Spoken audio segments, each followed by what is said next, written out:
ènìyàn bá máa yin Olúwa fún oore rẹ̀ àti fún iṣẹ́ ìyanu rẹ̀ lórí àwa ẹ̀dá. A dúpẹ́ lọ́wọ́ Ọlọ́run Olódùmarè, ọba tó pa wá mọ́, ọba tó dá wa sí, ọba tó ràn wá lọ́wọ́, tó jẹ́ kí ojú rere rẹ̀ kó mọ́lẹ̀ sí wa lára, ọba tó jẹ́ kí ọlá rẹ̀ kó wà pẹ̀lú wa, fún àánú àti ojú rere tí a rí gbà lónìí, fún ìdáǹdè àti ọlá rẹ̀ lórí wa, tó tún jẹ́ kí a wá sórí àkọ́tún ètò Ohùn Àwọn Kérúbù lórí Facebook lónìí. Ọlọ́run tún dá wa sí, ó tún pa wá mọ́ gẹ́gẹ́ bí alààyè ọkàn láti tún pàdé ikọ̀ àti ìríjú Ọlọ́run alààyè mìíràn, olórin ẹ̀mí mìíràn lórí ètò tòní. Adúpẹ́ fún ojú rere rẹ̀. Evangelist Michael Adébọ̀wálé Adéoyè lórúkọ tèmi, ọmọ bàbá ládùúrà ní kọ̀tún bàbá ìjọ lórí rédíò. Ohun ẹni tí ń kígbe ní ìjù ayé, ẹ̀tún ọ̀nà Olúwa ṣe. Mo kí n káàbọ̀ sórí ètò tòní. Ìdáǹdè, ìṣelógo, ìrànlọ́wọ́ àti àánú tí Ọlọ́run yóò fi fún wa lórí ètò tòní yóò jẹ́ àjẹmọ́nú fún gbogbo wa lórúkọ Jésù. Ẹ lọ sórí péèjì wa Ohùn Àwọn Kérúbù concept, ẹ like, ẹ share, ẹ comment, ẹ follow. Ẹ dẹ̀ ní àǹfààní láti pè wọlé sórí nọ́mbà lórí ètò tòní. Lórí ètò tòní a máa gbé ìpè yín lọ́wọ́lọ́wọ́ bí ètò yìí ṣe ń lọ lọ́wọ́lọ́wọ́. A wà pẹ̀lú olórin ẹ̀mí kan lórí ètò tòní. Àwọn ni olórin ẹ̀mí tí a wà pẹ̀lú wọn. Wọ́n sì jẹ́ olórin ẹ̀mí láti inú ìjọ Holy Mary Church of Christ Aládùúrà Agbo Ìyanu ni o, tó wà ní Ìpòrò Ṣódẹkẹ ní Abẹ́òkúta ní ìpínlẹ̀ Ògùn ní. Lady Evangelist Mary Títílayọ̀ Adérókùn, àwọn ni àlejò wa. Ẹ káàbọ̀ sórí ètò àlejò wa. Ẹ kí wa dáadáa. Ọkọ kalẹ̀ sàn. Ó yá, ẹ kọrin fún akágbó, olórin ẹ̀mí ní. Ọba tá kò lè rọ̀ lóyè o, alágbára tá kò lè ṣẹ́gun ní. Ìjọba rẹ̀ dùn mọ́ ayé o, máa jọba lọ Olúwa. Ọba tá kò lè rọ̀ lóyè o, adániwáyé o tá kò lè ṣẹ́gun ní. Ìjọba rẹ̀ dùn mọ́ mi yéye o, máa jọba lọ Olúwa. Kẹ́ẹ̀tì tó ṣe ẹ gbàdúrà fún wa, ẹ gbàdúrà fún wa ká fi bẹ̀rẹ̀ ètò yìí. Ní orúkọ Jésù. Àmín. Ní orúkọ Jésù. Àmín. Ní agbára ẹ̀jẹ̀ Jésù. Àmín. Olúwa dúpẹ́ lọ́rẹ fún oore ọ̀fẹ́ tó fún wa tó jẹ́ ká kó ìpọ̀pọ̀ lé ní. Olúwa ẹ gba ọpẹ́ wa. Àmín. Olúwa ẹ gba ìyìn wa. Àmín. A dúpẹ́ wípé gbogbo ààbò rẹ òfin bò wá, ò jẹ́ kí wà láti dààmú, ò jẹ́ kó ṣẹlẹ̀ lórí ayé wa. Olúwa ẹ gba ọpẹ́ wa. Àmín. Ohun àní lè ṣe prógámù yẹn lọ́sàn-án tèmi, ò jẹ́ kó ṣẹlẹ̀. Olúwa ẹ gba ọpẹ́ wa. Àmín. Olúwa wá dárí ẹ̀ṣẹ̀ jì wá. Àmín. Olúwa yà wá sí mímọ́. Àmín. Níkẹyìn gbogbo ká lè wá dúpẹ́. Àmín. Lórúkọ Jésù Kristi Olúwa wa. Àmín. Àmín. Àmín lórúkọ Jésù. Ó yẹ tó kọrin sí kí n tún gbọ́. Ẹ kọrin, ṣùgbọ́n olórin ẹ̀mí ní ẹ kọrin kí n gbọ́. Orin tí máa lùlù sí mi. Kàlàbá fi ọ̀wé, ta ló lè bá ọ dọ́gba? Ẹ gbóhùn sókè o. Kàlàbá fi ọ̀wé, ta ló lè bá ọ dọ́gba? Ìwọ Ọlọ́run ni Ọlọ́run tó jọ Ọlọ́run lọ. Kàlàbá fi ọ̀wé, Ọlọ́run tó jọ Ọlọ́run lọ. Kàlàbá fi ọ̀wé. Ẹ máa sanwó ìlù tí mo lù sí orin yẹn. Ẹ̀yin ti kọrin, èmi ti lùlù. Ẹ̀yin máa wá padà wá sanwó ìlù tèmi lù sórí yẹn. Títílayọ̀ Adérókùn, ìlú bolẹ̀ ti ṣẹ̀wá, ibo náà bí yín sí, kí lórúkọ ìyá, kí lórúkọ bàbá? Iṣẹ́ wo ni bàbá yàn láàyò? Iṣẹ́ wo ni ìyá yàn láàyò? Ó yá. Orúkọ mi ni Adérókùn Títílayọ̀. Orúkọ bàbá mi jẹ́ Prophet Dr. Káyọ̀dé Adérókùn. Orúkọ ìyá mi Abídèmí Adérókùn. Lórúkọ ìyá. Bẹ́ẹ̀ni. So mo jẹ́ ọmọ bíbí ìlú Ògùn State ní Abẹ́òkúta wá níbí báyìí. Mo jẹ́ ọbí mi sí Ìpòrò Ṣódẹkẹ. Ọmọ Ìpòrò Ṣódẹkẹ ni. Bẹ́ẹ̀ni. Orin tẹ́ wá ń kọ yìí, ṣé ẹ jogún bá orin ni? Àbí báwo lẹ ṣe bẹ̀rẹ̀ orin kíkọ gan? Mo jogún bá orin ni. Nítorí pé akọrin nìyá mi tí a bá orin kíkọ ní ọwọ́ wọn. Akọrin nìyá yín? Bẹ́ẹ̀ni. Ó yá. Bàbá mi fara wọn dẹ̀ jẹ́ akọrin, wọ́n ti kọ fújì rí tó di kí wọ́n gba iṣẹ́ ìránṣẹ́. Wọ́n ti kọ fújì rí? Bẹ́ẹ̀ni. Bàbá yín ti kọ fújì kó tó di pé gba iṣẹ́ ìránṣẹ́. Bẹ́ẹ̀ni. Màmá yín dẹ̀ ń kọ, màmá yín náà ti kọrin rí? Mo bá wọn nínú kwaya ni. Kó tó di pé wọ́n ní káwọn máa kọ lọ káwọn tó kan tó fẹ̀yìntì. Orin tẹ́ ń kọ yìí báwo lẹ ṣe bẹ̀rẹ̀ sí ní kọrin gan yàtọ̀ sí wípé ẹ wà nínú kwaya tó yẹ pé bàbá àti màmá nínú kwaya ni báwo lẹ ṣe bẹ̀rẹ̀ sí ní kọrin. Mo bẹ̀rẹ̀ sí ní kọrin ní ipasẹ̀ ọ̀hún dádì wa kan, àwọn ni wọ́n jẹ́ choir master wa nígbà yẹn. So mo dẹ̀ jẹ́ nínú àwọn ọmọ akọrin wọn. So àwọn ló máa ń fún wa ní courage, ló máa ń fún wa ní mẹ́sì pé ìwọ náà lè kọrin. Àkọ́kọ́ tí máa kọ́kọ́ kọrin, tí máa kọ́kọ́ di microphone, tí máa face crowd, ó jẹ́ inú ṣòro la wà. Star host ní church wa ń bí báyìí. Ìṣòro tẹ́ ẹ dálẹ̀ nínú ìjọ yín. Bẹ́ẹ̀ ni. So lọ́jọ́ yẹn ní ó sọ fún mi tẹ́lẹ̀, ọkọ̀ sọ pé Títí ìwọ ni ó máa kọrin. Ìwọ ló máa kọrin lénìí o. So ẹ̀rù bà mí pé èmi máa kọrin lénìí kẹ̀. So Ọlọ́run lè gba gbogbo ògo. Mo lè try bí mo ṣe lè láti bẹ̀ lọ. A lè bẹ̀rẹ̀ sí ní bomi rin. Ẹ bẹ̀rẹ̀ sí ní bomi rin orin kíkọ. Ẹ bẹ̀rẹ̀ sí ní bomi rin lọ. Ọlọ́run sì ń gbàkóso. Kí lẹ̀yin wá rí nígbà tẹ́yin wá fẹ́ kọrin ṣe àwọn pé bàbá yín ti kọ fújì rí kó tó di pé wọ́n bẹ̀rẹ̀ sí ní kọ orin. Kí lẹ̀yin wá rí tó jẹ́ pé gospel music òun lẹ̀yin yàn láàyò nígbà tẹ́ bẹ̀rẹ̀ sí ní kọrin. Nǹkan tí mo rí ní gospel music pé ó jẹ́ nǹkan tó yẹ pé mo láìka láti máa yin Ọlọ́run. So ọmọ kan máa ń sọ Bíbélì sọ pé nínú ìyìn lọ́lọ́run ń gbé.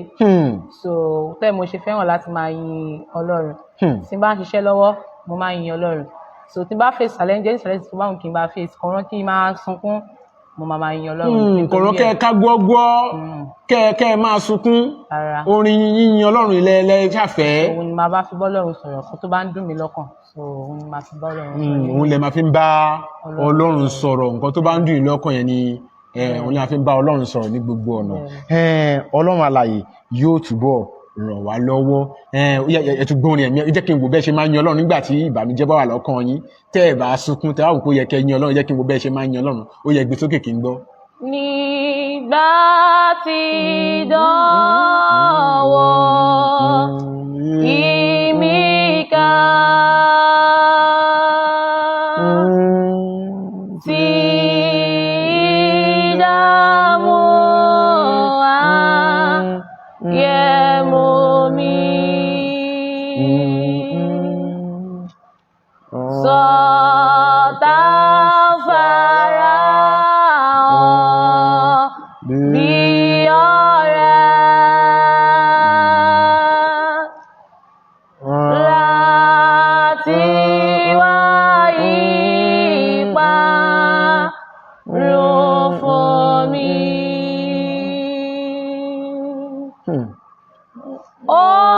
Olúwa jọ̀ọ́ máa ṣàìpẹ́ mi.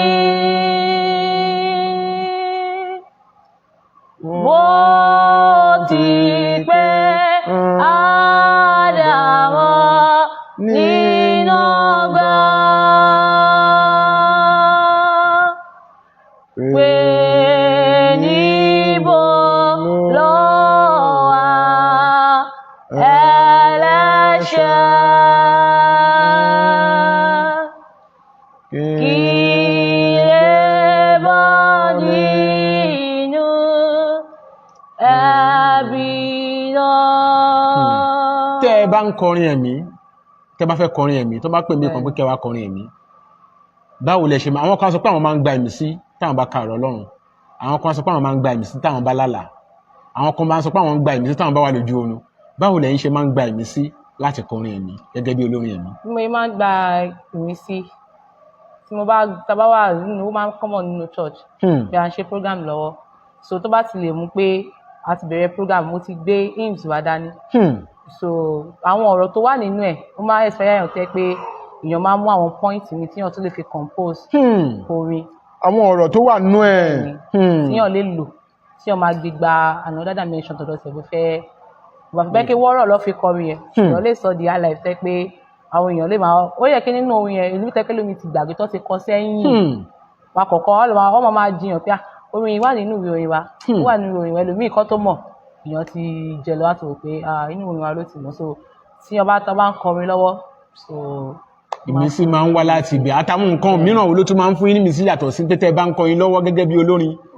Ìgbà míì tí n bá ń ṣiṣẹ́ lọ́wọ́ tàbí tí nǹkan kan bá kúrò kankan tó bá wà fún mi mo sọ tẹ́tẹ́ máa ń ṣiṣẹ́ lọ́wọ́ tẹ́ pé mo máa wà lónìí so màá máa kọrin so láti bẹ̀ àwọn compose mi òwú máa wá tẹ́ kí n máa sáré mú fóònù tó máa kọ́ sórí ẹ̀ tàbí kí n sáré jọ̀ tẹ̀. Tẹ́ bá ń ṣiṣẹ́ lọ́wọ́ ẹ̀mí sórí yẹn máa wá ẹ wá sáré wò pé wọ́n fẹ́ compose orin ẹ wá sáré kọ́lẹ̀ gẹ́gẹ́ bí olórin ẹ̀mí yàtọ̀ sí yẹn tún kọ́. Tí mo bá bí mo ti sọ tẹ́lẹ̀ pé tí mo bá face challenges kan pé Ọlọ́run ṣé dẹ̀ kí mi yẹ kí nǹkan yìí ó ṣẹlẹ̀ sí. ẹ bá ń là kankan kọjá tẹ wá wò pé ṣé ìlú yẹ kí nǹkan yìí ṣẹlẹ̀ sí. compose lè wá láti bẹ̀ pé Ọlọ́run gbá ló fẹ́ rántí mi báyìí no condition is permanent so. ẹ máa wò bẹ́ẹ̀ pé láti tún. ó ní jọ́kọ̀ tẹ́ pé orin ẹ wá fún lọ́kàn pé ìṣòro wa ni yóò lọ ìṣòro wa ni yóò lọ no condition is permanent ìṣòro wa ni yóò lọ so àti bẹ́ẹ̀ lọ tẹ́ pé tí bá ń la àwọn kan kọjá so mo máa ń kàn. ìṣòro wa ni yóò lọ tẹ ẹ̀kọ́ yẹn kí ló sún yín débẹ̀ kí ló mú yín rò.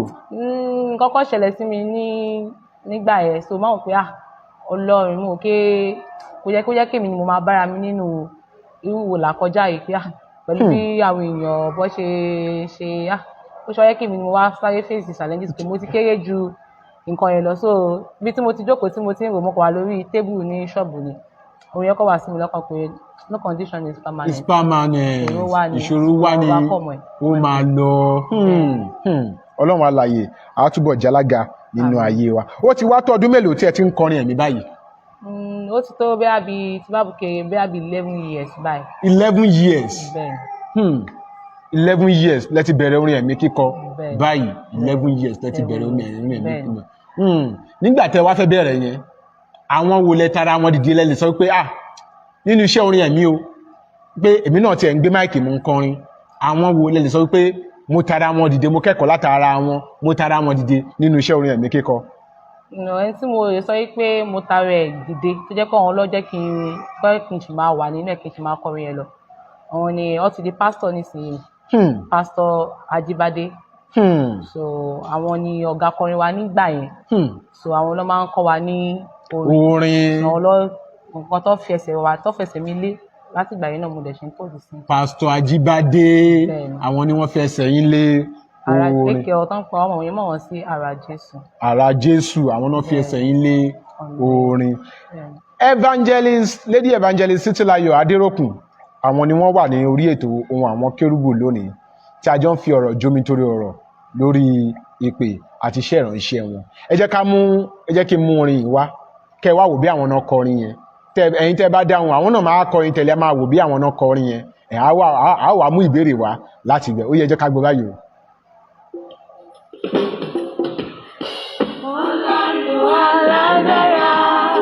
Ọlọ́run alágbára ohun tó ṣòro fẹ́nìyàn ṣíṣe ní fọ́lọ́run.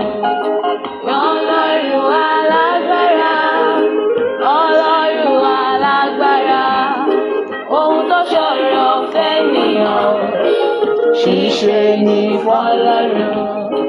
Yanjú gbogbo ìṣòro mi máa jẹ́ kó bá mi lọ́lẹ̀. Ìwọ ni mo gbẹ́kẹ̀lé Ọlọ́run alágbára.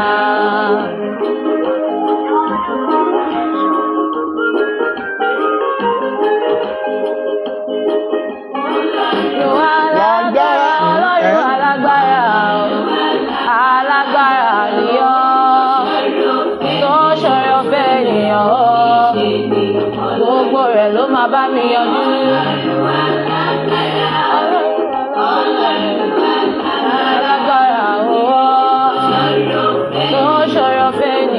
Ṣíṣe ní fọ́lọ́run mi yanjú gbogbo ìṣòro. Bá mi yanjú rẹ̀ o, kí má ṣe ké padà lọ sílé o. Ìwọ ni mo gbẹ́kẹ̀lé Ọlọ́run alágbára. Ṣùgbọ́n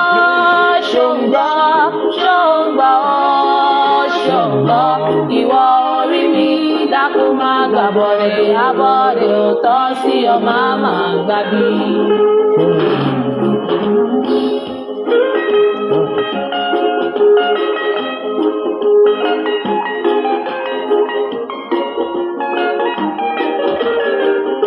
Bí wọ́n mú ìmọ̀láyé má bá tèmi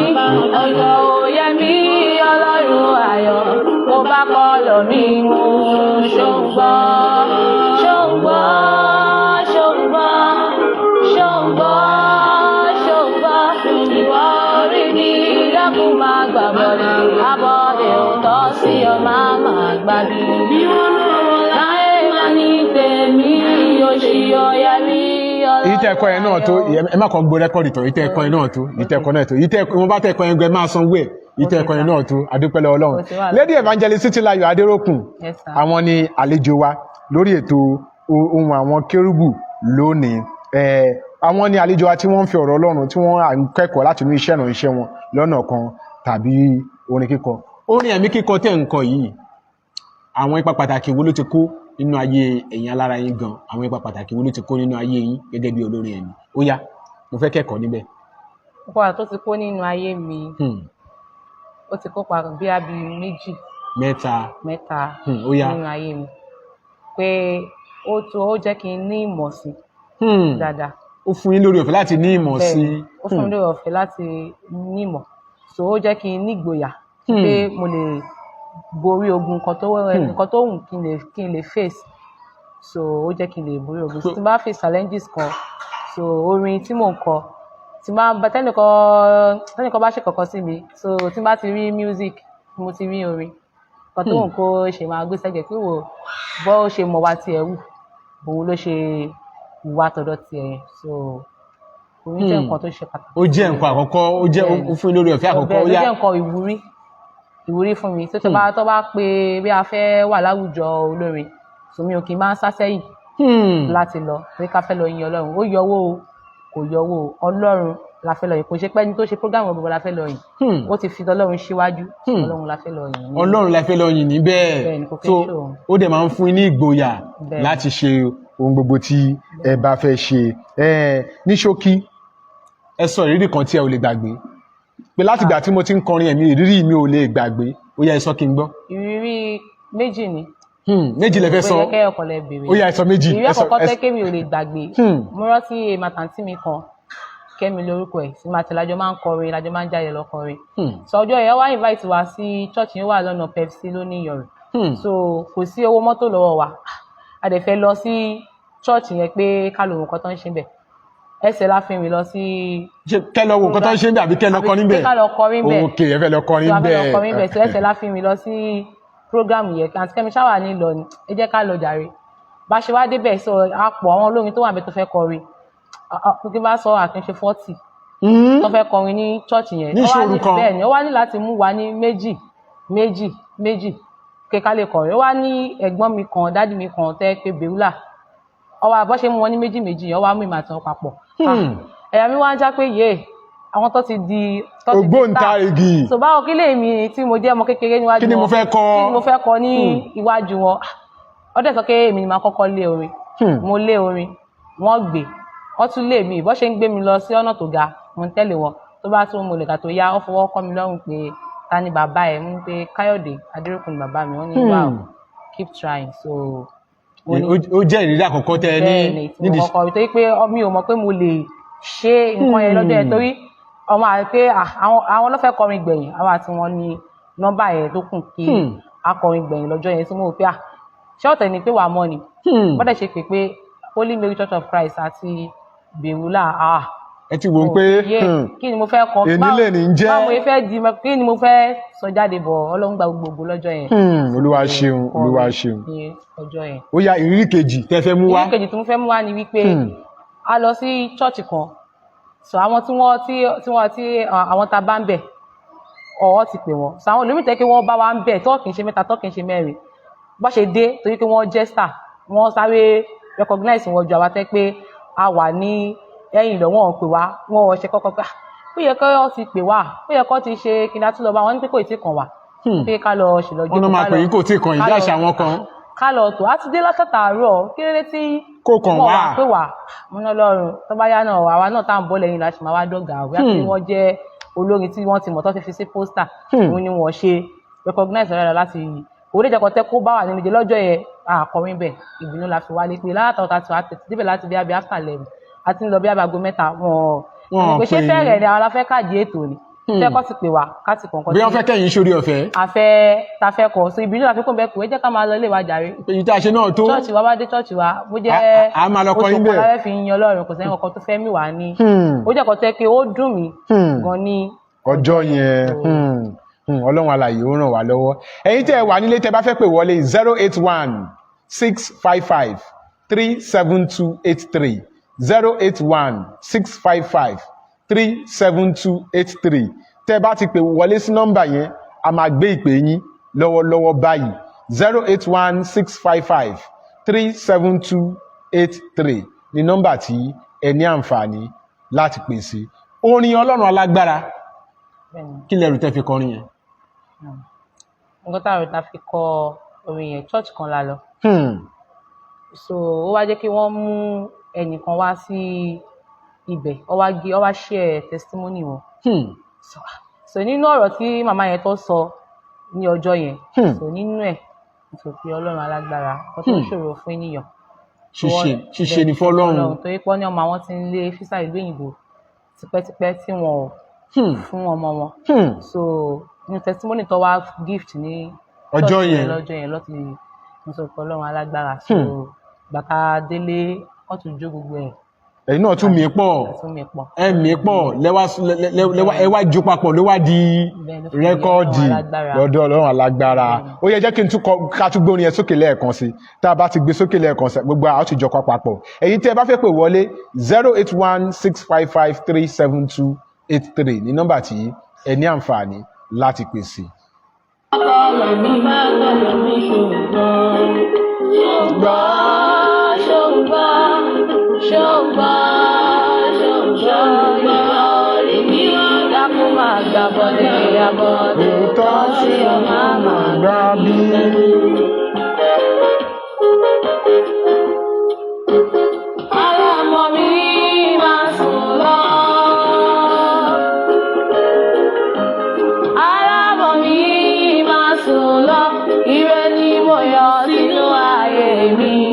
Àṣẹ̀dá mi máa sùn lọ.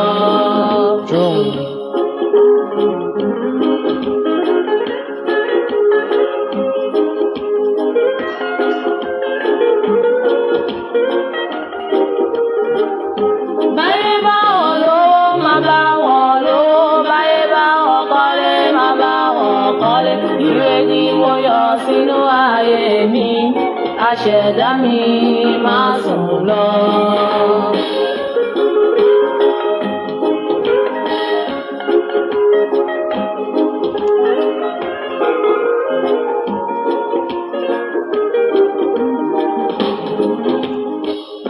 A dúpẹ́ lọ́wọ́ Ọlọ́run fún àánú tí a rí gbà.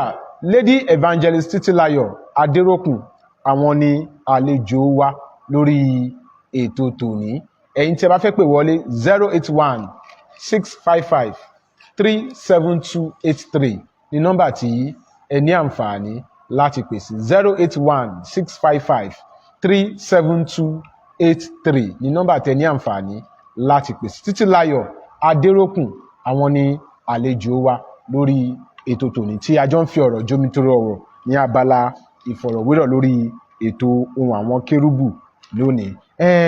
Ipò tí orin ẹ̀mí wà lónìí káàkiri gbogbo àgbáyé, ipò tí orin ẹ̀mí wà lónìí, kí ni ojú ìwòye ń sí, kí ni ọ̀rọ̀ àmọ̀ràn ń sí gbogbo ènìyàn? Ọ̀rọ̀ àmọ̀ràn mi fún àwọn olórin, àwọn ẹgbẹ́ mi, àwọn tó jẹ́ ẹgbẹ́ mi, àwọn tí mo bá nínú orin pé ká jẹ́ kí ẹ̀mí mímọ́ kó máa kọ́ wa nǹkan tá fẹ́ ṣe. Ká yé jẹ́ kí ohun ayé púpọ̀ nínú orin tá fẹ́ kọ bóyá kọ́kọ́ wá sí club ká máa lọ sí club ní every time. Ṣé mo kẹ́lẹ́ mi wọ́n lè ní àwọn fans ẹ̀ tó yẹ pé wọ́n máa ní kó wá kọrin fáwọn ní club. Kí ẹ̀mí mímọ́ máa jẹ́ kí orin afẹ́ ayé púpọ̀ ju orin tí èèyàn bá ń kọ lọ. Ká dẹ̀ máa fi iyè sí nǹkan tá bá ń ṣe. Ká jẹ́ kí ẹ̀mí mímọ́ kó máa tọ́ wa nínú ìṣesí wa, nínú ọ̀rọ̀ bá ṣe ń rìn, bá ṣe ń bá àwọn èèyàn sọ̀rọ̀. Kí ni àwọn nǹkan tí kò yẹ káwọn olórin ẹ̀mí àkókò yìí ṣe tí wọ́n ń ṣe? Kí ni àwọn nǹkan tí kò yẹ kán ṣe? Àwọn ìgbé ayé wo ló yẹ káwọn kò tọ́ sí àwọn táwọn olórin ẹ̀mí àkókò yìí ń gbé tí wọ́n ń gbé? Àwọn ìgbésí ayé tí kò jẹ́ kí àwọn olórin ẹ̀mí máa gbé, especially àwọn ọkùnrin. Kò yẹ ká máa bá wọn ní ilé ọtí bí ẹni ṣòtọ́ bá ti lọ àfi kí wọ́n mu ọtí kí wọ́n tó di pé bí inspiration tó máa wà fún wọn.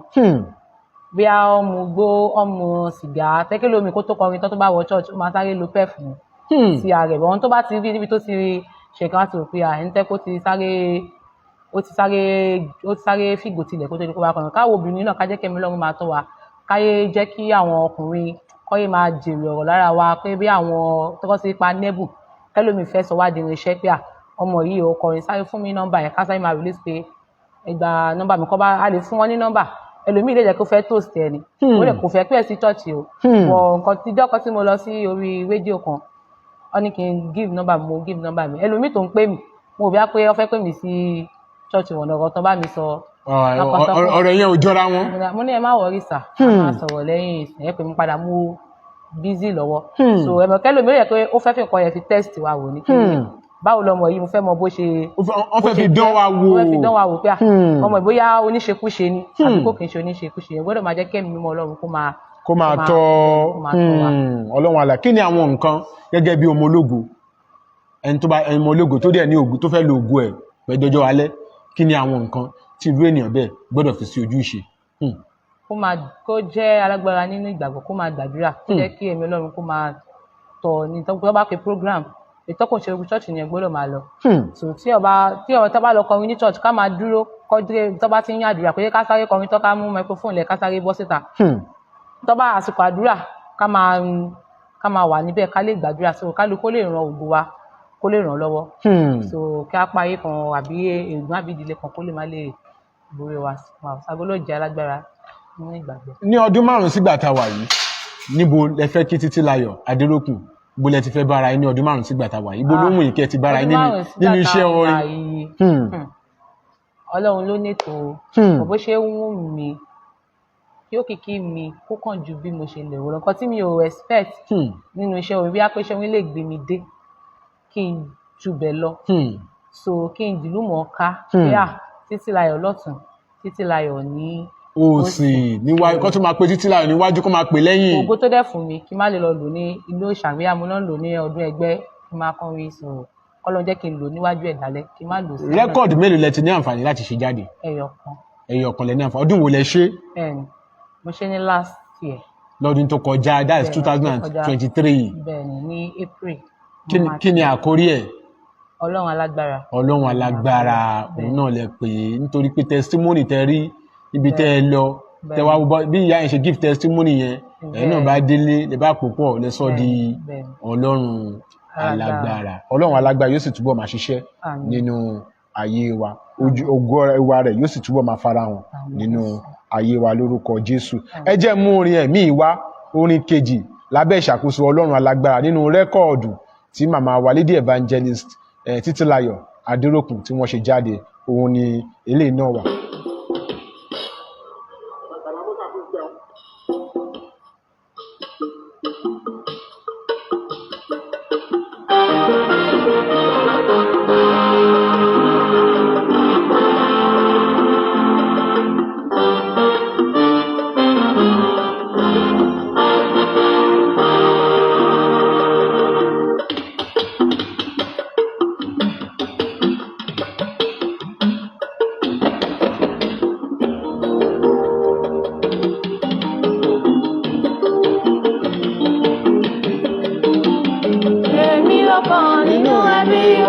Èmi ló kàn o. Èmi ló kàn nínú ẹbí wa láti lálùyọ.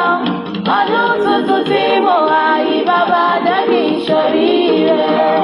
Èmi ló kàn nínú ẹbí wa láti gòkè.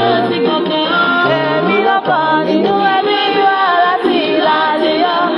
Ọdún tuntun tí mo wá yìí bàbá jẹ́ kí n ṣoríire.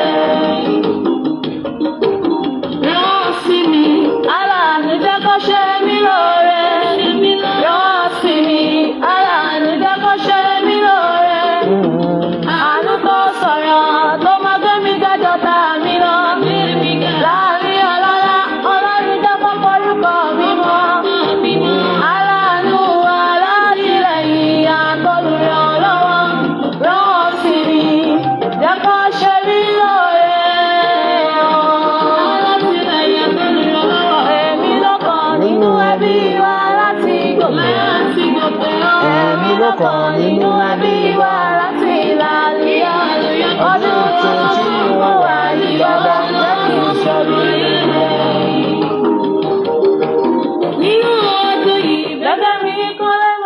èmi ló kàn náà pé léyìí o ṣé kì í ṣègbà tí bàbá ti fi sọ pé èmi ló kàn lẹ́yìn náà gbé yẹn náà jáde kí lẹ́rù tí ló mú èmi ló kàn wá. Èmi ló kọ́ ìyẹn a lọ sí studio ní sáfẹ́ lọ ṣe àwọn hymns kan so akọ̀wé fọwọ́ ẹ̀ ṣe bí àpárá ni ẹni tá lọ bá studio manager tá lọ bá producer tá lọ bá yẹn ó ní ayé lè kọ́ mi náà o ẹ lè ẹ mú rìn mí jáde lẹ́yìn ọlọ́run alágbára tẹ wá ṣe nǹkan èmi ló kàn. lè bá ronú kan èmi ló kàn. jẹ́ ká lo èmi ló kàn sọ ká dẹ̀ fi àwọn. lè bá ní kó gbé kinní ìwá èmi ló kàn. n tó fi jáde nìyẹn. ẹ̀yin tí ẹ wà nílé tí ẹ fẹ́ pè wọlé 08165537283 nọ́mbà tẹ̀ ń wò yẹn lẹ ní àǹfààní láti pè sí. Lady Evangelist Títílayọ̀ Adéròkun ara àwọn olórin ẹ̀mí tí à ń wò nínú ìjọ aláṣọ funfun tí Ọlọ́run lò lọ́wọ́lọ́wọ́ àwọn ni àlejò wa lórí ètò 08165537283 08165537283 ní nọ́mbà tí ẹ ní àǹfààní láti pè sí. Àwọn lọ́kàn wọn láwọn lọ́kàn èmi náà lọ́kàn nínú ilé tèmi náà láti gòkè o nídìílé wa láàrin àwọn ọ̀rẹ́ èmi náà lọ́kàn láti gòkè. Ọlọ́run alààyè á ràn wá lọ́wọ́. Orin ẹ̀mí tẹ̀ ń kọ yìí ẹ jẹ́ kí n béèrè àwọn ìbéèrè kan lọ́wọ́ yín. Kí ni ojú ìwòye yín sí àwọn tí wọ́n ń bọ̀ lẹ́yìn àwọn tó fẹ́ máa kọrin ẹ̀mí? Kí ni ọ̀rọ̀ àmọ̀ràn tí ẹ ní fún wọn pé ẹ̀yin náà fẹ́ máa kọrin ẹ̀mí o tí ẹ bá fẹ́ máa kọrin ẹ̀mí o ẹ gbọ́dọ̀ ẹ máa là nǹkan báyìí kọjá ẹ máa là nǹkan báyìí kọjá ẹ máa là nǹkan báyìí kọjá kí lójú ìwòye ń sí. ojú ìwòye tèmi ni wípé màá ti sọ́nà kan pé kó jẹ́ kí ẹ̀mí Ọlọ́run kó máa darí wọn. So ọ máa face challenges kó má jẹ́ kí bí akéde gbogbo ibi tó bá ń lọ kọ́ lọ́wọ́ máa fún wọn lówó. Ẹ jẹ́ kí n gbé ìpè yìí. Hello. Ẹ kúrò lẹ́sà. Kí lórúkọ yín àti ìbúlẹ̀ tí ń pè wá sà?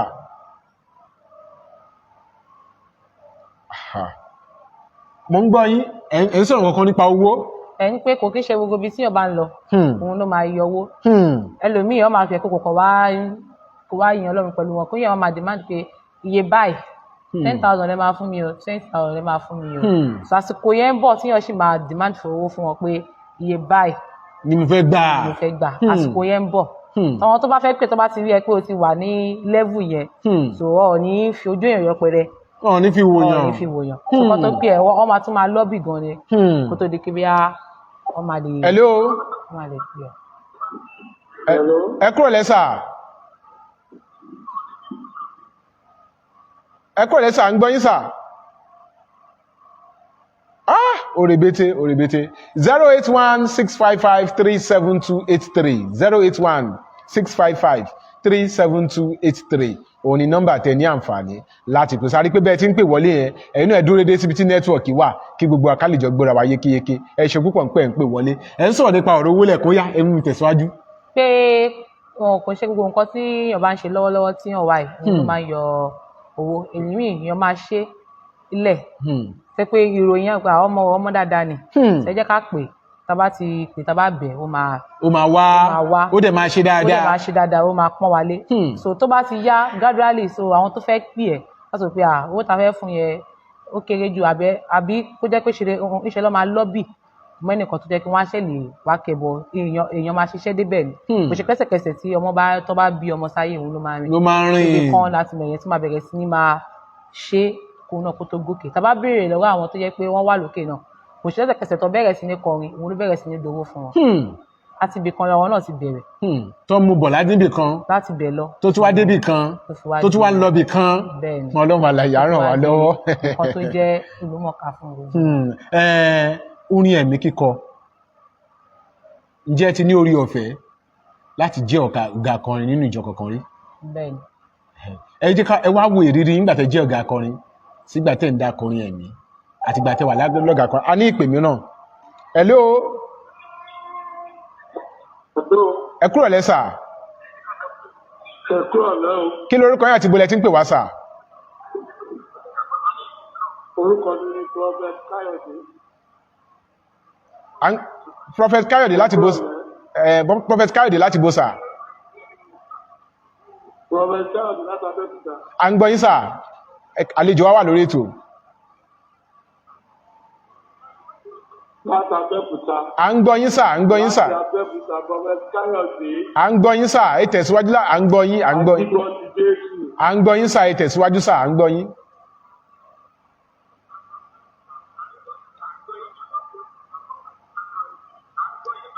Hello. Nẹ́tíwọ̀kì yẹn. a ní ká kí olórí tẹ́ ẹ gbé wá ni. Ó dẹ̀ sà, à ń gbọ́ yín sà, ó yá ẹ tẹ̀síwájú, ẹ máa kí wọn, à ń gbọ́ yín, àwọn náà ń kí yín. kọ́ túbọ̀ tẹra mọ́ láti túbọ̀ máa tẹ̀síwájú. Àmín.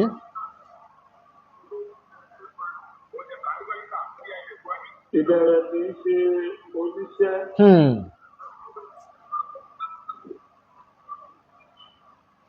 ìbẹ̀rẹ̀ kì í ṣe oníṣẹ́ o. Yes sà, à ń gbọ́ yín sà, ẹ tẹ̀síwájú sà. ẹni tó bá borí ti dópin hàn ni.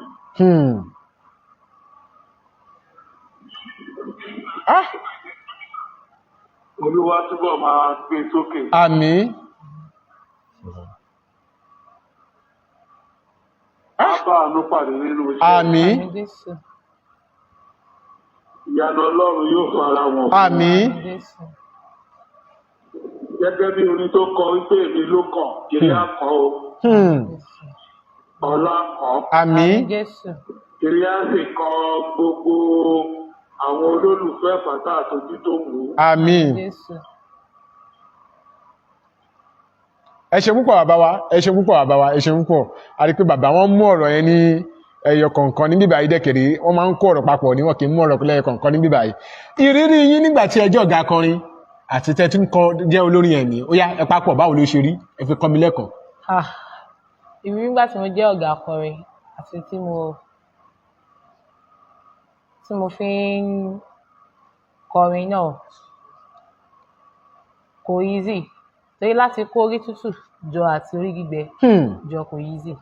So àìmọye ìwọ̀sí mi tó jẹ́ pé ó máa bà léèyàn tí màá rò pé tẹ́kẹ́ tí ẹ bá fi ọ̀rọ̀ lọ àwọn tó jẹ́ àgbà wọn ní pé ó máa ṣe sùúrù ni o àti kó orí tútù jọ àti orí gbígbẹ jọ kò easy o sùúrù òun nìyẹn máa fi sùúrù tẹ́ wọn lọ́rùn fi ṣe gbá fi ṣàwo so kò easy. Kò easy láti jẹ́ aṣíwájú. Kò easy o. Bí kẹ́ sọ pé nínú ìgbà tá a jẹ́ ọ̀gá akọrin àyìnlá fẹ́ ṣe kọ̀ọ̀kan kíkọ́ dáwó a sì máa fa ẹlòmíì ní kó tó dá owó yìí. A tún ní ìpè mìíràn. Hello. Ẹ kúrọ̀ lẹ́ sà. Ẹ kúrọ̀ lẹ́hùn. Kí lórúkọ yín àti ibùlẹ̀ tí ń pè wá sà? Prophet Olúwafẹ́mi Coded náà sọ̀rọ̀. Ẹ káàbọ̀ sórí ètò Prophet Olúwafẹ́mi Coded, ẹ káàbọ̀ sórí ètò, à ń gbọ́ yín sà. Ẹ̀sà àti inú adẹ̀ kí adé òǹkan ní ẹ̀mí tó wà nínú ilé pẹ̀lú yín. Àwọn náà ń kí yín. Ọlọ́run á máa fún wọn ṣe, Ọlọ́run á máa gbà fún wọn. Àmín o. Wọn ò ní jábọ̀ o. Àmín. Ohun wọn ti ń dùn létí aráyé kò ní kàn ọ́. Àmín. God bless you. Amen. Akínwọn. Ẹ ṣé púpọ̀ Prophet Fẹ́mi Kúyòóró Coded, ẹ ṣé púpọ̀, ẹ ṣé tẹ́ pè wọlé sórí ètò, ẹ ṣé o. A dúpẹ́ lọ́wọ́ Ọlọ́run alààyè fún orí ọ̀fẹ́ tó fi fún wa. Ó yá ẹ̀yin tí ẹ bá fẹ́ pè wọlé ẹ ní àǹfààní láti pè wọlé báyìí 081-655-372-83 nọ́mbà tí ẹ ń pè yẹn, nọ́mbà tẹ́ ń wé ẹ lẹ ní àǹfààní láti pè sí. Ó yá ẹ jẹ́ ká tún mú orin yẹn náà wá, ẹ ní àǹfààní láti pè wọlé báyìí 081-655-372. Hello.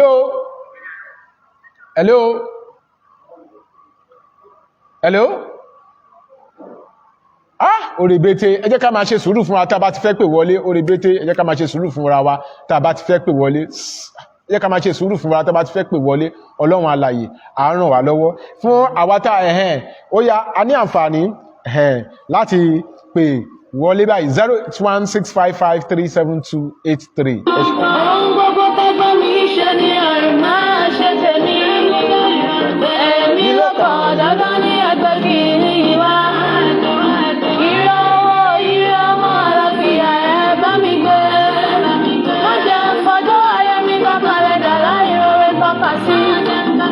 Ṣàánú fún mi, Ọlọ́run má jẹ́ fara sínú kú o, bàbá.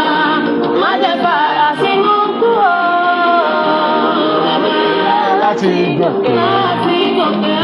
ló kàn nínú ẹbí wa láti lálùyọ.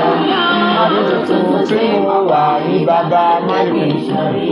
Nítorí rẹ̀ kí ló káyé mi kó nítumọ̀. Kí máa ṣiṣẹ́ oníṣẹ́ ọlọ́run mi ṣàánú fún mi. adúpẹ́ lọ́wọ́ ẹ̀yin tẹ́ ẹ wà ń bẹ̀ tẹ́ ẹ ń pè wọlé ẹ̀yin tẹ́ ẹ ń comment adúpẹ́ èèyàn kan sọ sínú comment wa wọ́n ní ká béèrè lọ́wọ́ yín pé ṣé àpọ́n ni àbẹ̀ ti gbéyàwó ó yá Àpọ́n ni mí. ẹ sọ sókè dáadáa o Àpọ́n ni mí. àpọ́n ni yín ẹ tí lọ́kọ Bẹ́ẹ̀ni. àpọ́n ni wọ́n ò tí lọ́kọ o àwọn màmá wa tán jàlejò lady evangelist Títílayọ̀ Adérókùn wọ́n ní àpọ́n ni àwọn wọn ò tí lọ́kọ o wọ́n ní àpọ́n ni mi ò lọ́kọ ńlé àbíẹ́kọ̀ àwọn ní àpọ́n ni àwọn ó yá ṣe máa ń lá àǹfààní láti kọ́ níbi ìsọjí ìṣòru àjọ̀dún bẹ́ẹ̀ ó yá ẹ jẹ́ ká gbọ́. Bẹ́ẹ̀ni a máa ń láǹfààní láti kọrin ní ìsọjí ní àjọ̀dún. So a ní ìpè kan hello wọn kì í flash bí wọn máa ń pè wọlé ni o ẹ̀yin tẹ́ ń pè bí a network dẹ̀ ló ń ṣe bákan ẹ jẹ́ ká dúró síbi tí network bá wà dáadáa láti pè wọlé ó yá àwọn ibi tẹ́ ẹ ti láǹfààní láti kọrin ó yá. a máa ń láǹfààní láti kọrin ní ìsọjí. A máa ń láǹfààní láti kọrin ní kántátà. Kántátà máa ń kọrin bẹ́ẹ̀ náà tá a bá pè bẹ́ẹ̀ máa kọrin bẹ́ẹ̀ dáadáa. Bẹ́ẹ̀ni. So ní àjọ̀dún a máa ń láǹfààní láti kọrin. So tó bá ṣe naming ceremony so tó bá ṣe burial so fáwọn olólùfẹ́ wa tó bá pè wá a máa ń láǹfààní láti. fáwọn olólùfẹ́ táwọn tó bá nífẹ̀ẹ́ yín kọ́ tó dẹ̀ pè yín. A máa débẹ̀ náà a máa kọrin. àwọn olólùfẹ́ yín nìkan lè sọ wípé wọ́n ní àǹfààní láti pè yín. Ok fún gbogbo èèyàn. Láti pè wá generally. fún gbogbo èèyàn ni wọ́n ní àǹfààní láti pè yín wá sí program wọn ọlọ́run àlọ́ náà àwọn máa ń lọ àwọn ń kọrin níbi ìsọjí àwọn ń kọrin níbi ìṣòru àwọn ń kọrin níbi àjọ̀dún èèyàn kan tún kọ síbi comment pé ìwé mélòó lẹ ní orí ọ̀fẹ́ láti kà. NDO dání mi. ẹ jẹ́ ká mú láti primary school wo lẹ lọ. Mo lọ sí All Saints Anglican Nursery and primary school ní Abẹ́òkúta wa ní bíbá yìí. So mo dẹ̀ lọ sí ICT Polytechnic ní Ìtòrí. Adégbèrò ICT Polytechnic káwọ̀sì wo lẹ read ń bẹ́ẹ̀. Masscom iṣẹ́ ìgbóhùnsáfẹ́fẹ́ bíi tiwa báyìí ni wọ́n read ó yá ẹ tún tẹ̀síwájú. So wọ́n fàní láti ṣe ND. Ìbẹ̀ lẹ́ṣin wà báyìí lẹ́ndì yẹn lẹ́ṣin wà báyìí ẹ máa ju bẹ́ẹ̀ lọ lórúkọ Jésù ND yẹn ni wọ́n ṣì wà báyìí ND holder in mass communication ní màmá wa tí wọ́n jẹ́ olórin ẹ̀yìn tí wọ́n sì tún jẹ́ àlejò wa lórí ètò tòní. Àwọn kan tún kọ sí comment wọ́n ní aládùúrà ní ẹ̀dẹ̀ wọṣọ ṣẹlẹ̀ kí ló tó ṣe rí bẹ́ẹ̀.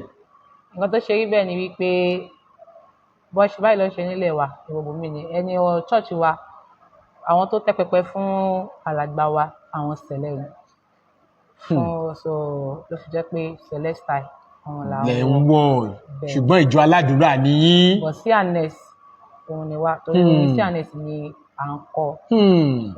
ó yẹ ẹ kọrin sí anes méjì fún mi kí n gbọ́ orin sí anes méjì ẹ kọ́ kí n gbọ́. Àdúpẹ́ lọ́wọ́ Ọlọ́run tó dá wa sí dòní tó jẹ́ kẹ́mi tún ẹ̀mí rí ògo forúkọ rẹ̀.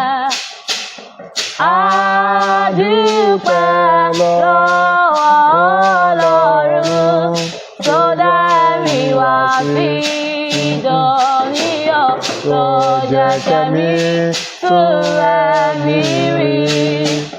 Ògo, ògo, ògo, ògo fún orúkọ rẹ̀. Orin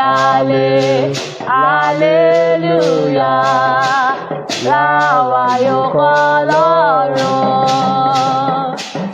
Nígbà tá a bá lólùgbàlà ní orí ìtẹ́ rẹ̀. Àdúpẹ́ lọ́wọ́ Ọlọ́run tó dá ẹ̀mí wá sí tó jẹ́ kẹ́mi tún ẹ̀mí rí. Ògo, ògo, ògo fún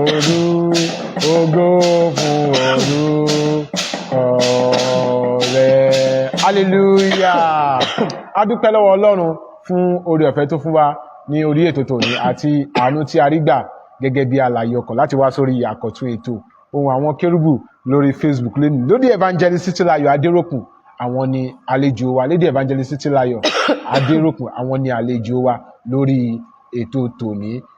Ẹ̀yin tí ẹ bá fẹ́ pè wọlé 081-655-37283 081-655-37283 tẹ́ ẹ bá ní ìbéèrè kan tàbí òmíràn tí ẹ fẹ́ béèrè lọ́wọ́ wọn.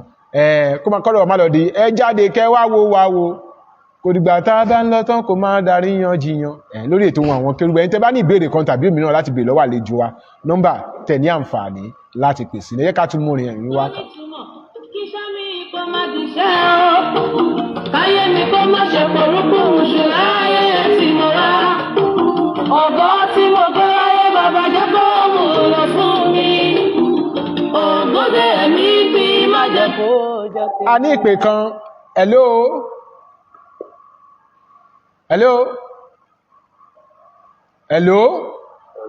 Ẹ kúrọ̀lẹ́ sẹ́ bá gbóhùn yẹn sókè sà.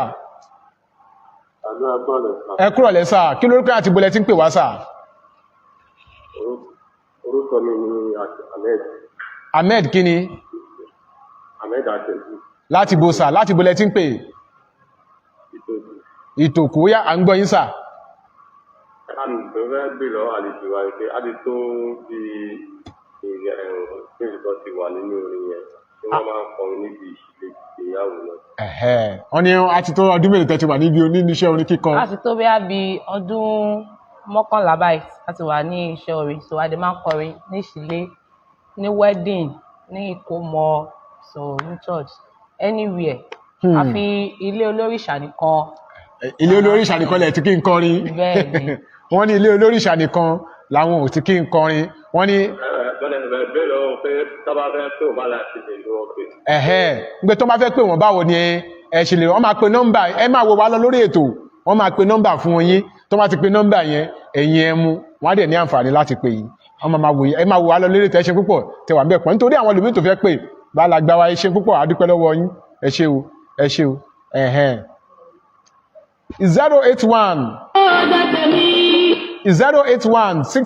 081-655-37283 àdìpẹ́ yìí kan ń pè hello. Ẹ kúrọ̀lẹ́ sà. Ẹ kúrọ̀lẹ́ o. Kí lórúkọ yín àti bolẹ̀ tí ń pè wá sà? Orúkọ mi ni Ìdòwú Afọlábí láti iléeṣẹ́ o. Ẹ káàbọ̀ sórí ètò bàbá wa Ìdòwú Afọlábí. Ẹ sà. À ń gbọ́ yín sà. Inú mi dùn láti rí ọmọ mi lórí tẹlifíṣàn lẹ́nu lórí mọ́mọ́ lẹ́nu. Ok sà.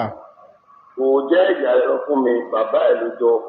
Bàbá ẹ̀ náà gbẹ̀yìn nínú orúkọ bẹ́ẹ̀ yẹn. Wọ́n ní ọmọ dára ó dẹjọ́ bàbá ẹ̀ ló fi jọ. Àdúrà tí máa gbà ní kó lóun tó máa gbà ń kó lọ́wọ́. Àmín. Kó máa tẹ̀síwájú nínú ìrìn rere Olúwa. Àmín. Inú mi dùn gan, mo ti ń gbèrò láti jẹ́ pẹ́ pé kó wà ní láì yẹn.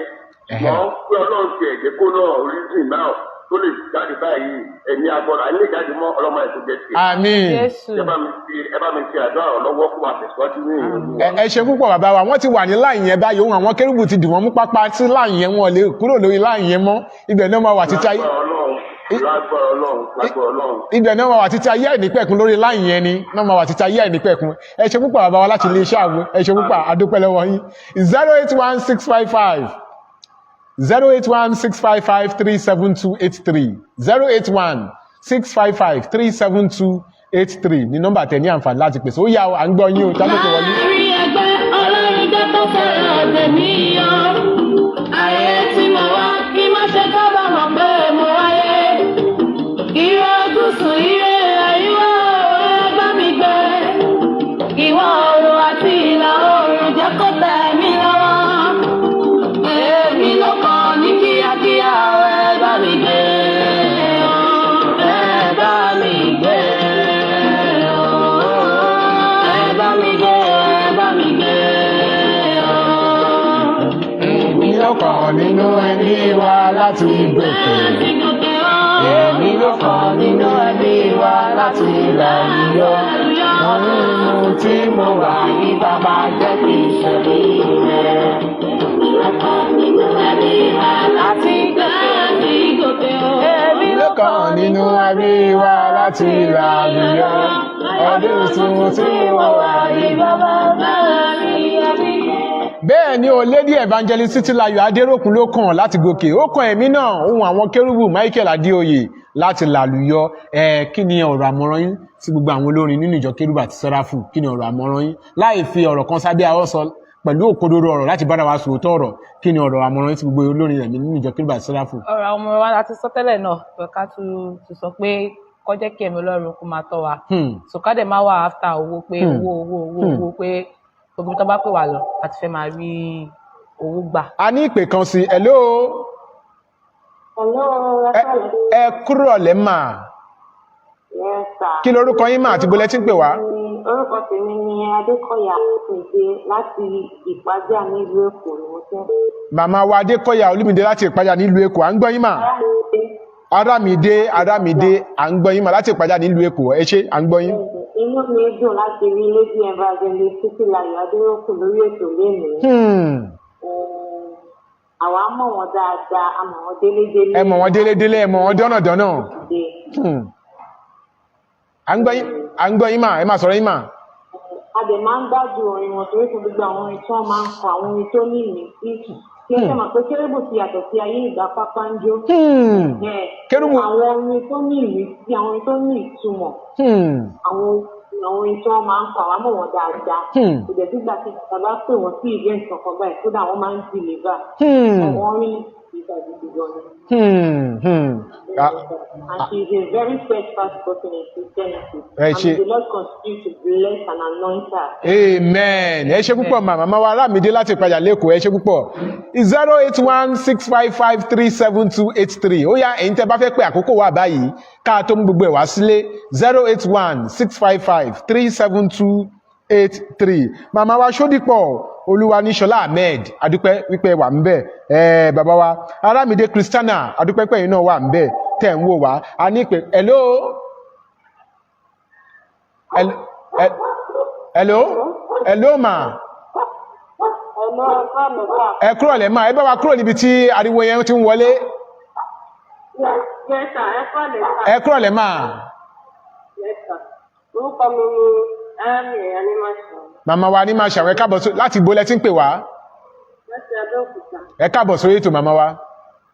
Yes, sir. A fẹ́ kí ìta títí ní tí wọ́n kú iṣẹ́ Olúwa túbọ̀ máa sọ agbára wọn dùn. Àmín. Lọ́wọ́ á túbọ̀ gbé wọn ga ọ. Àmín. Jésù. Àkókò tó máa fara hàn ká máa fi ṣùgbọ́n ti wà yẹn Ọlọ́run á ràn sí wọn. Àmín. Jésù. A ní ká kí wọn ní. Ẹ ṣé púpọ̀ màmá wa. Ẹ ṣé adúpẹ́ ẹ ṣé púpọ̀. Màmá wa tí wọ́n jẹ́ àlejò wa lónìí Lady Evangelist Títílayọ̀ Adéròkun àwọn ni àlejò wa kí ni àwọn nǹkan tí iṣẹ́ ìránṣẹ́ yín nílò tẹ̀wọ̀n pé nínú iṣẹ́ orin pẹ̀lú bí mo ṣe ń ṣe yìí mo nílò àwọn nǹkan báyìí ó yá kí làwọn nǹkan náà. Number one mo nílò owó. Owó yẹn kí lẹ fẹ́ fi ra biscuit. Mi ò fi ra biscuit. Ó yá. So a máa fi ra costume a máa fi ra àwọn instrument kọ̀ọ̀kan tí a bá nílò. Okay. So mo dẹ̀ need the connection. Kí n connect dọ́dọ̀ èmi ló kàn ní kíákíá báyìí gẹ́gẹ́ bí orin yín kí n connect dọ́dọ̀ èmi ló kàn ní kíákíá. Ó dáa adúpẹ́ lọ́wọ́ Ọlọ́run fún àánú tí a rí gbà. Èyí à ń ṣe láti fi pọ́n àwọn ògo tí a ní nínú ìjọ aláṣọ funfun lé nítorí pé bàbá pọ́nra wa lé kò sẹ́ni tó máa pọ́nra wa lé o. Wọ́n ní kíní nǹkan ẹ̀ wọ́n ní nǹkan ẹ̀ ni tó o bá lọ Sókótó kó o lọ Kàfàǹṣà wàá lọ wà tó débà náà nítorí pé kíni nǹkan ẹ̀ náà ni.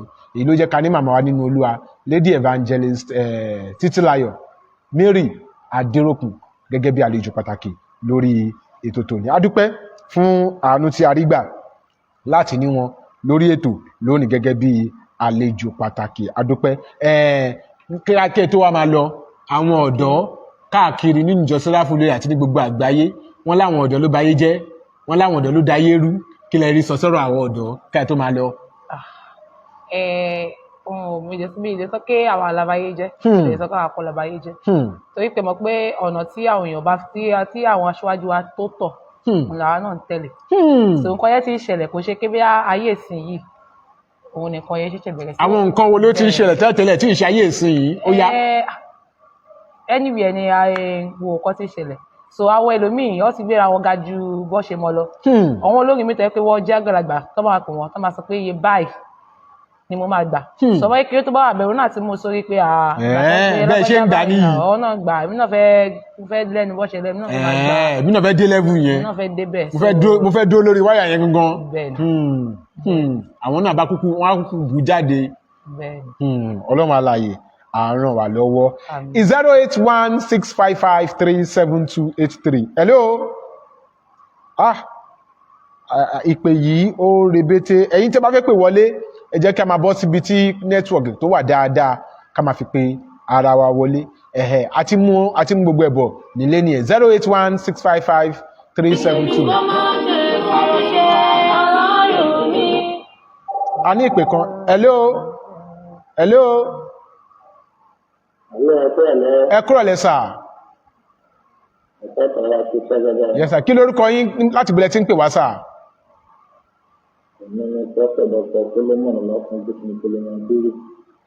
ẹ bá gbóhùn yẹn sókè dáadáa sà.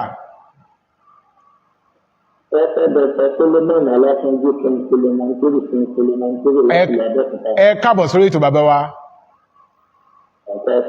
yes sir. Ìmọ̀lẹ́dùn fún ọmọ ẹgbẹ́ bí wọ́n fẹ́rẹ́ akẹ́kọ̀ọ́ lónìí. Ìmọ̀lẹ́dùn fún ẹgbẹ́ ẹ̀rí tó ní òfin tó wọlé. Ìṣe ìmọ̀lẹ́dùn ti tẹ̀. Ìṣe ìmọ̀lẹ́dùn ẹ̀bẹ̀ ọmọ tó gbé rẹ̀ ó jẹ́ kí aláǹfààní ẹ̀rí tó kọjá ojú mi. Ẹ̀rí tó gbé nǹkan yìí mi. Ìdìkú mo máa ń lo program yìí dáadáa. Nítorí pé lọ́jọ́ ká sì wọlé. Torí pé ọmọ tó ní background ìpìlẹ̀ ẹ̀dá ni. Lágbé wá sórí ètò lénìí. Dídé bí ẹ̀rọ tó kílẹ̀ bá bàjẹ́. Kí ló dòdò fẹ́ ṣe? Wọ́n ní good background àgbẹ̀mọ̀ ìpínlẹ̀ àwọn èdè tó ń fẹ́ yóò pé láti dáadáa. Wọ́n àwọn àgbàlú ní bàjẹ́. Wọ́n ní pé torí bó ṣe ń fẹ́rẹ̀ pẹ̀lú ìdí àpẹẹrẹ bó ń ṣe. Ẹ̀sìn mọ̀tàbà tí àwọn ẹ̀sìn láti lé mi. Ọmọ mi ní ẹ̀sìn èdè tí èmi ti mọ̀. Ẹ̀mí tí èmi ti mọ̀. Ọmọ ìdè tí màmá ẹ̀rí pé bó ṣe kọ̀ǹpútà rẹ̀ bó ṣe ń ṣe ẹ̀sìn pé ọmọ tó wà lẹ́sìn yìí. Ẹ̀kọ́ ẹ̀sìn máa bẹ ẹ̀yìn dàda wa tẹ̀lé ṣe prógrámù olùmọ̀náyà prógrámù dàda. Lórí ìjẹjẹ ìtara ayé mi sí ọmọ bàrà àti ìdàbí pé ẹ̀gbẹ́ wa ní ìjẹjẹ. Bẹ́ẹ̀ni. Ẹ̀rí fẹ́ràn fẹ́ ìgbé wa ní kíláàsì òsì. Ẹ̀rí tó di different tribes. Ẹ̀rí tó different. Bẹ́ẹ̀ni. Àwọn àyọ̀dá lè máa lo orí àwọn nǹkan tẹ̀ ń ṣe é ṣe láti máa gbé ẹ̀rí tí wọ́n máa motivate àwọn ìyàgbẹ́. Láti motivate àwọn ìyàgbẹ́ ẹgbẹ́ tó ń bẹ̀rẹ̀ sí. Láti lè lè fẹ́ tìtìtì. Láti lè ronú pé kí ló kọ̀. Kí ló kàn? Kí ni náà ní ìdí ìpele kan. Irú nǹkan tẹ̀ ń ṣe ìgbà tó ń pè mọ́ sí kí ó bí àpérò wọ́n ṣe ní ìrìnkan. Wọ́n ń pè mọ́ àpérò. Wọ́n ń pè mọ́ kékeré bí àpérò. Láti lè jẹ́ káyọ̀ wípé nígbà kan ìyàgbẹ́ ìyàrá náà ní sí ìgbà. Nígbà náà lọ sí ìgbéyà ilé ẹ̀kọ́ tí bá máa kàn mí. Ìgbà àlùbẹ̀rẹ̀ ẹ̀ máa rí lẹ́yìn mi. Ó dáa. Àmín. Àmín. Ẹ ṣé púpọ̀ bàbá wa dúpẹ́. Ẹ ṣé púpọ̀ àdúpẹ́. Ẹ ṣé pé ẹ ṣé sà, ẹ ṣé gan sà, ẹ ṣé sà. Àdúpẹ́ gbogbo àwọn tí à ń gbé wá sí orí ètò wa bẹ́ẹ̀ sọ fún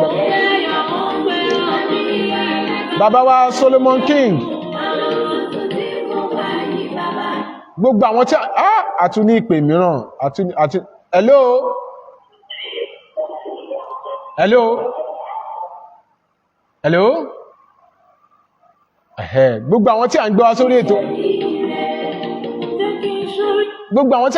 ètò wa ń gbé wọn wá lábẹ́ ìdarí sí ẹ̀mí mímọ́ ni àti bí àwọn náà bá ti rò pé àwọn náà fẹ́ darapọ̀ mọ́ ètò ohun àwọn kérúbù kì í ṣe àfipáṣe síbẹ̀ kì í ṣe àìgbọ́dọ̀ má ṣe àti ti rédíò àti ti Facebook a máa ń ṣe àṣàyàn kó má bàa dàbí pé a fi sẹ́gbẹ́ kan ju ibì kan lọ bẹ́ẹ̀ ni ọ̀rọ̀ àwọn àlejò wa lórí ètò ohun àwọn kérúbù ṣe rí bẹ́ẹ̀ ni wọ́n bá fẹ́ darapọ̀ mọ́ wa ní àǹfààní láti pè sórí nọ́mbà tí ẹ pè sí tán yẹn a máa kàn sí ní kíákíá láì dé ìnà pẹ̀lú.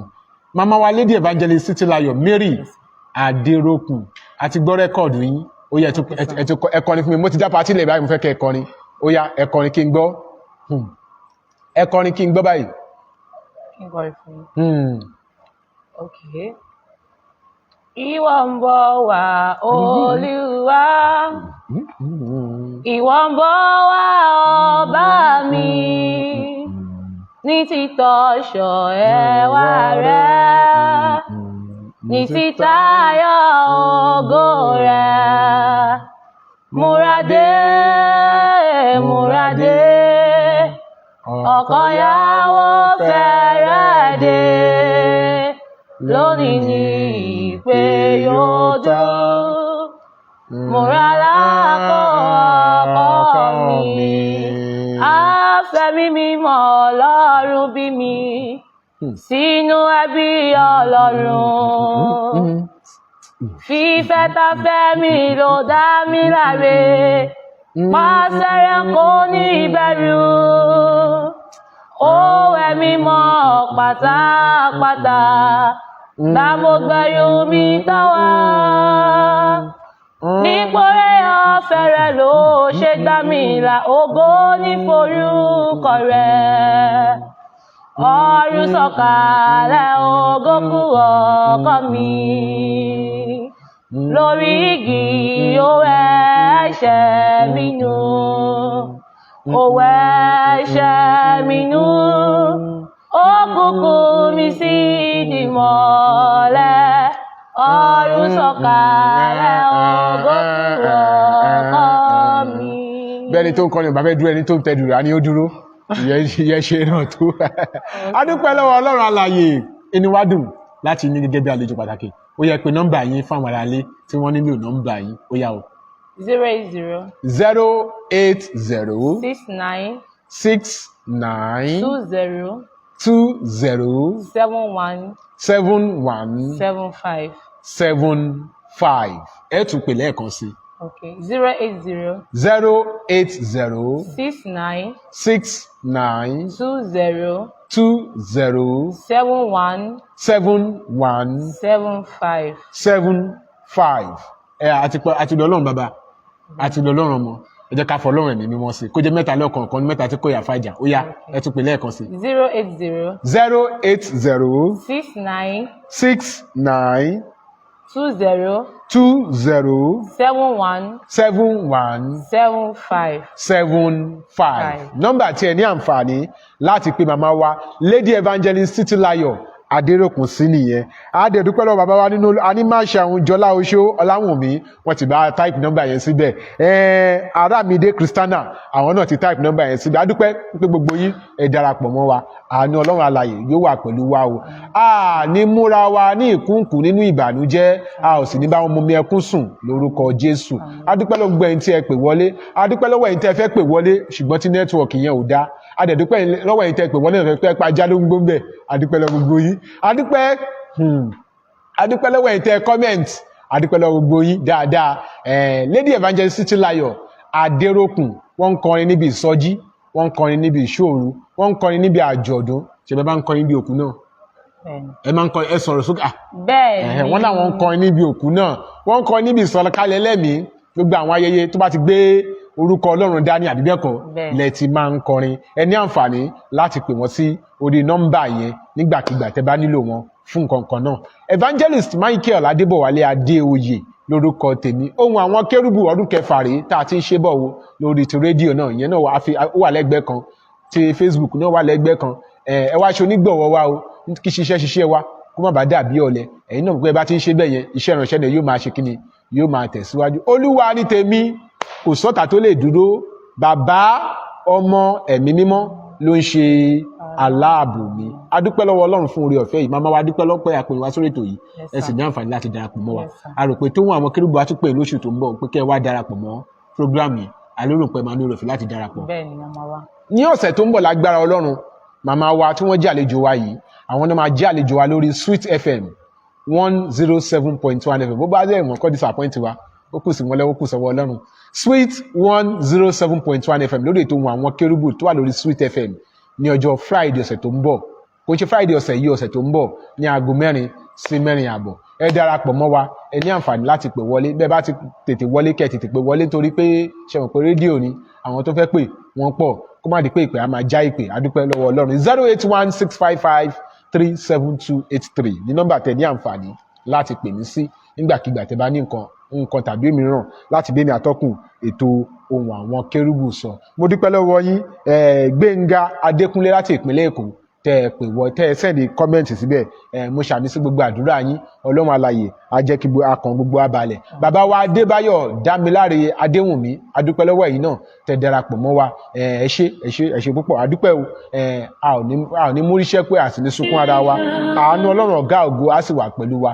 Gbogbo ẹ̀yin kan tẹ́ ẹ wà lẹ́yìn lọ́hùn tẹ́ ẹ dúró dédé bí sójà ológun tẹ́ ẹ dúró dédé bí àgbà mùsùlùmí pé nẹ́tíwọ̀kì yóò gbọ́dọ̀ fẹ́lì kéne níbi ìbàdí gbogbo a máa dúró sí ojú wa ní òṣèṣe orí yóò ní burú o ẹ̀dá yóò ní gbàbọ́dé o bí ire bí ayọ̀ bí ìdùnnú bí ìgbéga kò ní wọ́n lọ́ọ̀dẹ wa èmi ló kàn nínú ilé wa nínú ẹbí wa láti gòkè mí mọ́ ti yín o a ó pàdé nígbà mìíràn lórí ètò ohùn àwọn kérúbù lórí Facebook a ó pàdé nígbà mìíràn lórúkọ Jésù àlàáfíà Ọlọ́run ọ̀gá ògo yóò sì wà pẹ̀lú wa ní orúkọ Jésù shalom shalom.